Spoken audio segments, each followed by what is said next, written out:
Hello दोस्तों, आज हम देखेंगे Korean John Wick. John Wick इसलिए क्योंकि ये मूवी फुल एक्शन थ्रिलर से पैक है। तो चलो विदाउट टाइम वेस्टिंग मूवी की शुरुआत करते हैं। फिल्म की शुरुआत में हम देखते हैं इस चश्मू को, जो कि इन दो लोगों से मिला और इन्हें अपने टॉप में से एक फोन निकाल कर दे दिया। उसने फोन दिया ही था कि तभी वहाँ एक हैवी ड्राइवर की ताबड़तोड़ एंट्री हुई। इस हैवी ड्राइवर का नाम था यक्षा।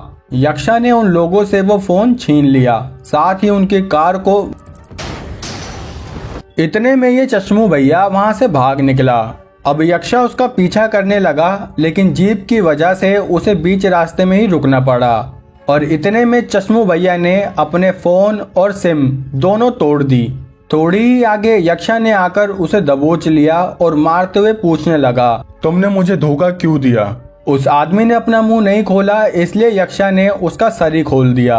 और इतने में वहां आती है पुलिस, जिसके आते ही यक्षा यहां से जल्दी से भागा और किसी को फोन करते हुए बोला, अब मेरे अंडरग्राउंड होने का समय आ गया है। ये कहने के बाद उसने अपना फोन भी भाड़ के चूल्हे में फेंक दिया। अब 4 साल बाद सियोल के प्रोसिक्यूटर ऑफिस में जिहुन नाम का ऑफिसर एक चेयरमैन पर लगे फ्रॉड के केस को हैंडल कर रहा था। लेकिन उस चेयरमैन के पैसों की वजह से उल्टा जिहुन की इन्वेस्टिगेशन पर ही सवाल खड़े हो गए और उसके प्रमोशन की जगह डिमोशन हो गया। अगले दिन वो अपनी माँ बहन से मिला और उन्हें दुखी होते हुए बोला, मेरा ट्रांसफर एनआईए में हो गया है। असल में एनआईए ऑफिस में काम के नाम पर सिर्फ आराम होता था, इसलिए ऑफिस में भी जिहुन को मिला के कुल 2 ऑफिसर थे। जिहुन का उस ऑफिस में बिल्कुल मन नहीं लगता और एक दिन एनआईए की डायरेक्टर उसके साथी ऑफिसर से मिलने पहुंची। वो बोली कि तुम्हें चाइना में एक मिशन के लिए जाना पड़ेगा, लेकिन वो ऑफिसर उस मिशन को जिहुन पर ही डालने लगा। जिहुन तो पहले से ही इस बेजान जिंदगी से बोर हो रहा था, इसलिए वो मिशन के लिए मान गया। लेकिन उसने एक शर्त रखी कि अगर उसने अपना मिशन पूरा किया तो उसको उसकी पोजीशन वापस दे दी जाएगी। डायरेक्टर भी इस बात के लिए मान गई। अब जिहुन आराम से बिजनेस क्लास से चाइना के लिए निकल गया। डायरेक्टर ने उसे बताया था कि चाइना के उस शहर में दुनिया भर के स्पाई रहते हैं और तुम्हें उन्हीं स्पाई के बीच में से रियल इंफॉर्मेशन निकाल कर लानी है, जो कि इंटेलिजेंस के लिए काफी जरूरी थी। और वो क्या इन्फॉर्मेशन है हमें आगे पता चलेगा। जिहुन एयरपोर्ट पहुंचा, जहां उसे ये कोरियन आदमी लेने आ गया। कार में जिहुन उससे शहर के स्पाई के बारे में पूछने लगा, लेकिन उस आदमी ने अपनी जन्म कहानी बता दी पर स्पाई के बारे में कुछ नहीं बोला। अब वो एक ट्रैवल एजेंसी में पहुंचे, जिसके अंदर ही उन्होंने अपना खुफिया कोरियन ऑफिस बनाया हुआ था। यहाँ भी जिहुन स्पाई के बारे में पूछने लगा, लेकिन फिर उसे कोई कुछ न बताए। तभी जिहुन ने देखा कि कुछ एजेंट्स वहां से 2 बैग लेके जा रहे हैं। वो उनके साथ उन्हीं की कार में बैठ गया। वो लोग उसे उतरने के लिए कहने लगे, लेकिन वो तो ऐसे फेविकोल पर जाकर बैठा था कि उठने का नाम ही न ले हुए बंदा। अब थक हार के वो एजेंट्स जिहुन को भी अपने साथ लेके चल दिए। ये सभी एक जगह पहुंचे जहां हमें दिखा यक्षा, जो कि इन एजेंट्स का बॉस है। उसने पूछा, ये चिरकुट कौन है? अरे मैं जिहुन। कपड़े पहनाओ इसको यार। तभी उनका एक और आदमी वहां आया और उन्हें अंदर बिल्डिंग में ले गया। जिहुन और ये मोहतरमा बाहर ही उनका वेट करने लगे। जब ये अंदर बिल्डिंग में पहुंचे तो वहां इनके ही दुश्मन पहले से अंदर थे, क्योंकि इस आदमी ने इन्हें धोखा दिया था। अब दोनों तरफ से फायरिंग स्टार्ट हो गई, जिसमें यक्षा की टीम जीत गई। जब वो बाहर आए तो उन्होंने उस धोखा देने वाले आदमी को पकड़ लिया। यक्षा ने उससे धोखा देने की वजह पूछी तो वो आदमी बोला कि मेरी फैमिली उन लोगों के कब्जे में है। यक्षा ने उस ब्लैकमेल करने वाले शख्स का नाम पूछा तो उस आदमी ने कुछ नहीं बताया, इसलिए गुस्से में आकर यक्षा ने उसे वहीं शूट कर दिया। ये सब कलाकारी जिहुन कार से देख रहा था। उसने दूसरे एजेंट से इस सब के बारे में पूछा तो दूसरे एजेंट ने उसे क्लोरोफॉर्म स्मेल करा के बेहोश कर दिया। अब जब जिहुन को होश आया तो वो एक कमरे में बेड पर एक लड़की के साथ था। उस कमरे की हालत ऐसी थी जैसे उन्होंने काफी ड्रग्स लिए हों। जिहुन कपड़े लत्ते पहनकर वहां से निकलता कि गेट पर पुलिस आ गई। अब वो पुलिस से डरते हुए खिड़की से ही भागने लगा। निकलते निकलते वो इस पाइप पर लटका और वो पुलिस से भागते हुए मार्केट में आया, जहां उसे यक्षा दिख गया। यक्षा उसे बोला, अरे चिरकुट, क्या बात है, तुम तो वहां से भाग आए। अरे भाई, वहां से गिरकर मेरी पैंट फट गई। बेटा, कुछ और फटने से बचानी है तो यहाँ से भाग जाओ। भाई, मैं पार्ट टाइम दर्जी हूँ, इसलिए बिना अपना मिशन पूरा किए मैं नहीं जाऊंगा। ये सब सुनकर यक्षा कार में बैठा और वहां से जाने लगा। जीहुन भी जैसे तैसे कार में घुस ही गया। तभी उसको डायरेक्टर की कही बातें याद आई कि यक्षा से हमेशा बचकर रहना और उस पर भरोसा तो बिल्कुल मत करना, क्योंकि यक्षा अपने मिशन पूरे करने के लिए रूल से बाहर जाकर काम करता है। उसके मिशन पूरे होने की वजह से हाई अथॉरिटीज भी उसे कुछ नहीं कहती। यक्षा उसे अपने अड्डे पर लेके आया, जहां यक्षा की टीम के बाकी एजेंट्स थे। यक्षा के कहने पर उन्होंने जीहुन को सब बताना शुरू किया कि कोरिया इंटेलिजेंस के एक एजेंट मून लापता है। असल में मून के पास कोरिया और जापान से जुड़ी बहुत ज़रूरी इंफॉर्मेशन थी और इसलिए यक्षा और उसकी टीम को मून की प्रोटेक्शन करनी थी। लेकिन बीच रास्ते में मून की कार पर हमला हुआ, जिसमें वो बचकर भाग तो गए लेकिन अभी तक लापता ही है और अगर वो दुश्मन के हाथ लग गए तो डिप्लोमेटिक क्राइसिस खड़ा हो जाएगा। ये सच खुलने के बाद यक्षा वहां से बाहर आ गया और उसके पीछे पीछे जीहुन भी पहुंचा। ये दोनों बाहर बैठकर सुट्टा सूतने लगे कि तभी उनके एक एजेंट ने आकर बताया कि उस धोखा देने वाले आदमी को D7 ने ही धमकी दी थी और उनकी कॉल ट्रेस हो गई है। असल में D7 एक जापानीज स्पाई है। यक्षा ने उन्हें कहा कि तुम उस कॉलिंग लोकेशन पर पहुंचो और वो खुद जीहुन को लेकर एक रेस्टोरेंट में आया, जहां उसने इस नॉर्थ कोरियन स्पाई से कुछ इन्फॉर्मेशन के बदले D7 की करंट लोकेशन पता कर ली। लोकेशन पता चलते ही वो दोनों एक क्लब में पहुंचे, जहां पहले से D7 मौजूद था। यहाँ यक्षा की टीम भी उस कॉलिंग वाली लोकेशन पर पहुंच रही थी। यक्षा D7 से मिला और तब हमें पता चला कि D7 और यक्षा एक दूसरे को पहले से जानते हैं। यक्षा ने जीहुन को D7 का परिचय देते हुए बताया कि D7 एक जापानीज स्पाई है। वो दोनों बातें कर रहे थे कि तभी D7 के फोन पर एक नोटिफिकेशन आया और वो जभी के जभी वहां से निकल गया। जीहुन के पूछने पर यक्षा ने बताया कि उनकी टीम D7 के अड्डे पर पहुंच चुकी है और उन्होंने मून को भी छोड़ा लिया। अब यक्षा और जीहुन भी अपने अड्डे पर पहुंचे, जहां उन्हें पता चला कि उसकी टीम को मून तो नहीं मिला, लेकिन D7 ने इस लड़की को किडनैप किया हुआ था। यक्षा उस लड़की से पूछने लगा, तुम कौन हो? लेकिन उसके पूछने का तरीका जीहुन को सही नहीं लगा। वो बोला, ये कोई तरीका है? चुप साले, बहुत बकैती करने लगा है। यक्षा ने कहा कि जल्दी से इस लड़की के बारे में पता लगाओ और ये कहकर वो उसी रेस्टोरेंट वाली कोरियन स्पाई के पास चला गया। अब इनके आदान प्रदान के बाद उसने उस स्पाई से इस लड़की के बारे में पूछा। उसने बताया कि ये तो यूरी है, मून की बेटी।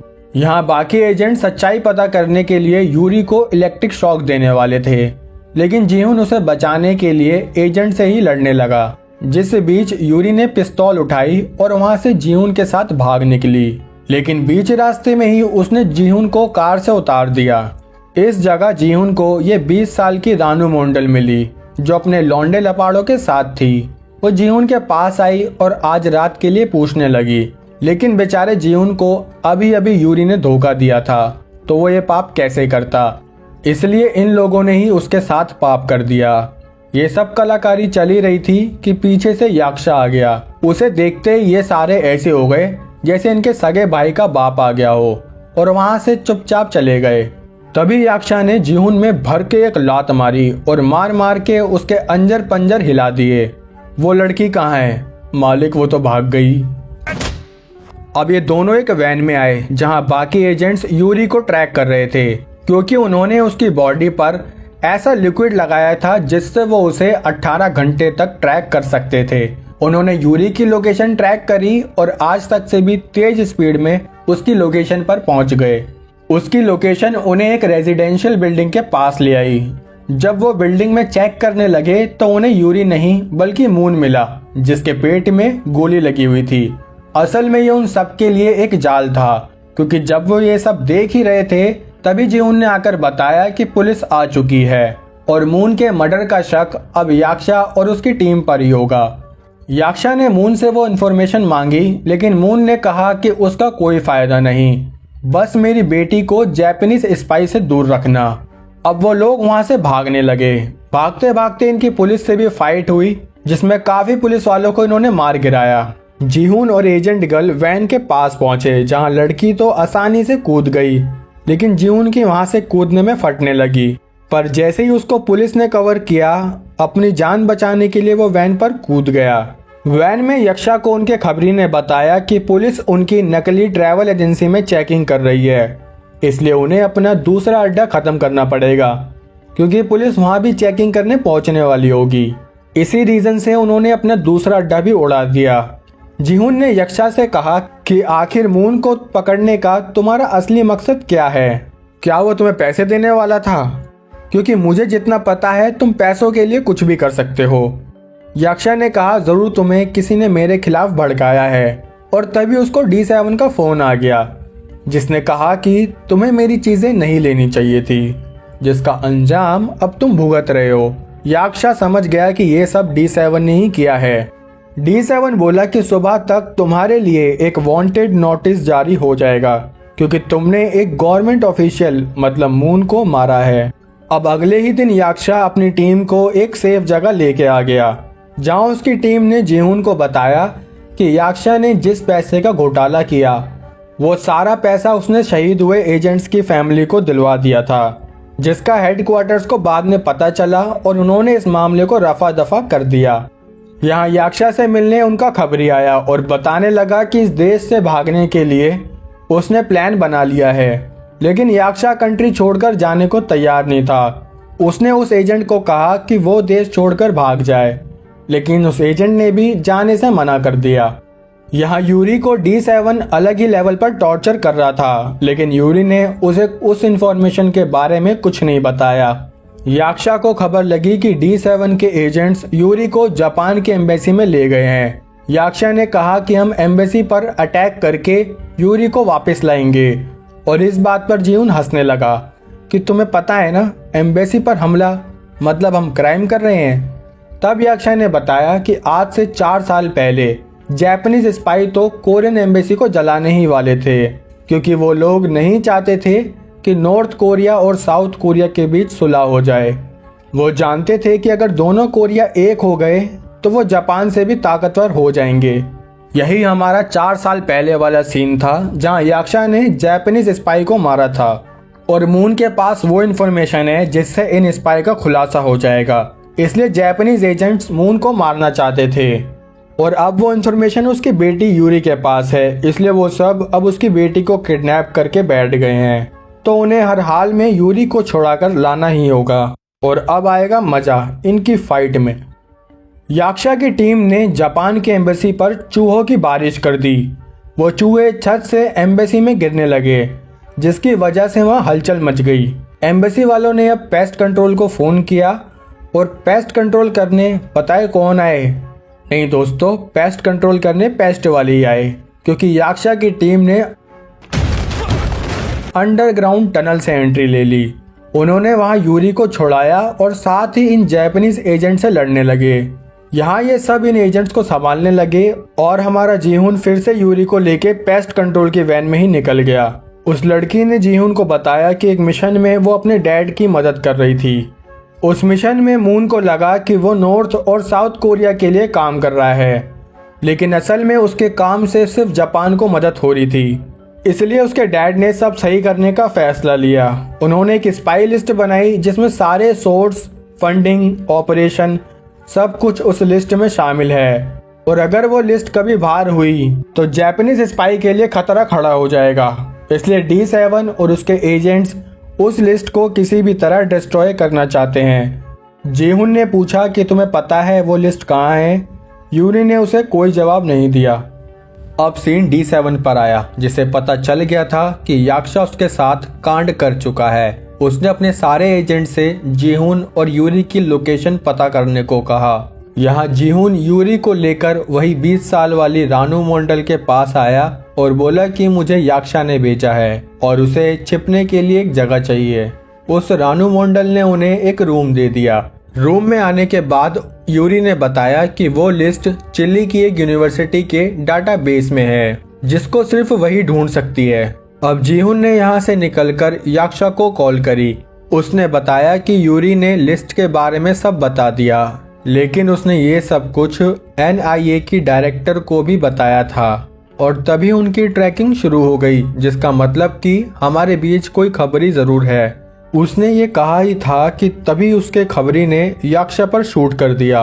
अब इन दोनों के बीच फाइट होने लगी। याक्षा ने उसे काबू में लेकर पूछा कि वो किसके लिए काम कर रहा है, लेकिन वो खबरी कुछ नहीं बोला। पर जब याक्षा ने NIA की डायरेक्टर का नाम लिया तो उस खबरी ने हाँ कहते हुए खुद को ही गोली मार ली। यहाँ जापानीज एजेंट जीहुन को ट्रैक करके उसका पीछा करने लगे और आगे जाकर उन्होंने उसे घेर लिया। अब D7 ने उसके साथ क्या किया वो हमें आगे पता चलेगा। सीन शिफ्ट हुआ और हम देखते हैं NIA की डायरेक्टर को, जो कि D7 से मिली हुई थी। D7 ने उसे कहा कि तुमने अभी तक जो कुछ भी किया उसके लिए तुम्हारा शुक्रिया, और ये कहकर उसने फोन कट कर दिया। फोन कट होते ही साइड से आ रहे ट्रक ने डायरेक्टर की कार में टक्कर दे के मारी। ये काम और किसी का नहीं बल्कि याक्षा का ही था। याक्षा उससे D7 का पता पूछने लगा, लेकिन उसने कुछ नहीं बताया। तब याक्षा ने उसके काफी करीब शूट किया। वो डर गई और उसने सब कुछ याक्षा को बता दिया। तभी याक्षा को उस रेस्टोरेंट वाली स्पाई का कॉल आया। उसने कहा कि जीहुन उसके पास आया था और उसने कहा कि उसे याक्षा से अकेले में मिलना है। जब याक्षा उससे मिलने पहुंचा तो जीहुन ने उसे यूरी को दिखाया। याक्षा ने कहा कि हमें यहाँ से जल्दी से निकलना होगा, लेकिन तभी जीहुन ने याक्षा पर ही गन पॉइंट कर दी और तब हमें पता चला कि D7 ने जीहुन को ब्लैकमेल किया। अगर उसने याक्षा को नहीं मारा तो उसकी बहन और माँ दोनों को वो मरवा देंगे। इसलिए जीहुन ने याक्षा पर गोलियां बरसा दी। वो यहाँ से यूरी को लेके भागने लगा, लेकिन जापानीज एजेंट ने उन्हें कार में बैठने को कहा। यहाँ D7 याक्षा की लाश को देख रहा था। तभी वहाँ जीहुन और यूरी आ गई। D7 ने कहा कि जीहुन ने अपना काम काफी अच्छे से किया, लेकिन अब यूरी की बारी है। उसने यूरी से कहा कि जल्दी से तुम उस स्पाई लिस्ट को निकालो। यूरी भी उस लिस्ट को निकालने लगी। यहाँ नीचे बेसमेंट में याक्षा की टीम का एजेंट बॉम्ब फिट कर रहा था, और जैसे ही वहाँ जापानीज एजेंट आए, अब टीम के दूसरे एजेंट्स भी जापानीज एजेंट्स की बजाने लगे। और यही हम साथ साथ देखते हैं कि याक्षा को गोलियां लगी, पर उसकी बॉडी उसके टीम मेंबर्स ही ले जा रहे थे। जीहुन और यूरी वाले कमरे में तभी किसी की एंट्री हुई, और वो और कोई नहीं बल्कि याक्षा ही था, क्योंकि याक्षा मरा ही नहीं। जीहुन ने उस रेस्टोरेंट वाली स्पाई को पहले ही बता दिया था कि वो याक्षा को शूट करेगा, इसलिए याक्षा बुलेट प्रूफ जैकेट पहन कर आया था। यहाँ यूरी ने वो लिस्ट ढूंढ ली जिसमें गद्दार स्पाई की इन्फॉर्मेशन थी। D7 ने कहा इस लिस्ट को अभी के अभी डिलीट करो, लेकिन तभी याक्षा ने वहाँ फायरिंग स्टार्ट कर दी। याक्षा ने जीहुन और यूरी को वहाँ से बाहर भेज दिया। उनको बाहर जाते हुए D7 के एक एजेंट ने देख लिया और उन पर हमला स्टार्ट किया, लेकिन तभी वहाँ याक्षा की टीम ने आकर उन दोनों को बचा लिया।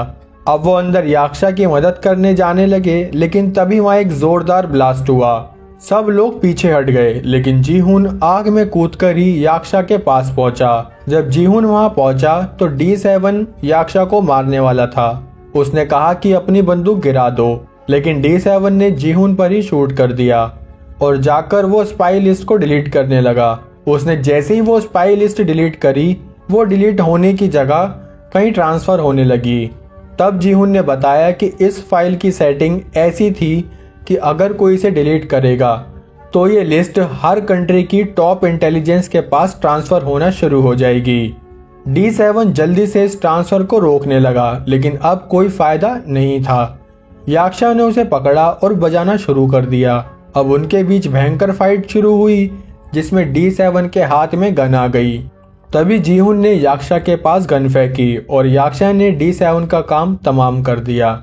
यहाँ NIA की डायरेक्टर को भी पुलिस ने अरेस्ट कर लिया, क्योंकि याक्षा ने उसे मारा नहीं था। और दोस्तों, साथ ही पता है कौन अरेस्ट हुआ? याद है मूवी की शुरुआत में वो चेयरमैन जो पैसों की वजह से बच गया था, उस स्पाई लिस्ट में उसके क्राइम की लिस्ट भी शामिल थी। इस तरह जीहुन ने अपना बदला ले लिया। कुछ दिन बाद याक्षा ने फोन करके उसे कहा कि रेडी हो जाओ मेरे शेर अपने अगले मिशन के लिए। जीहुन ने पूछा कैसा मिशन? तो मिशन ये था कि द एक्सप्लेनर्स कल्ट चैनल को जल्दी से 10,000 सब्सक्राइबर तक लेके जाना है, इसलिए दबा के चैनल को सब्सक्राइब कर लो। इसी के साथ हमारी आज की एक्शन थ्रिलर पैक मूवी खत्म होती है। दोस्तों, मूवी कैसी लगी लाइक कमेंट करके जरूर बताना। मिलते हैं हमारी अगली वीडियो में, तब तक के लिए जय हिंद।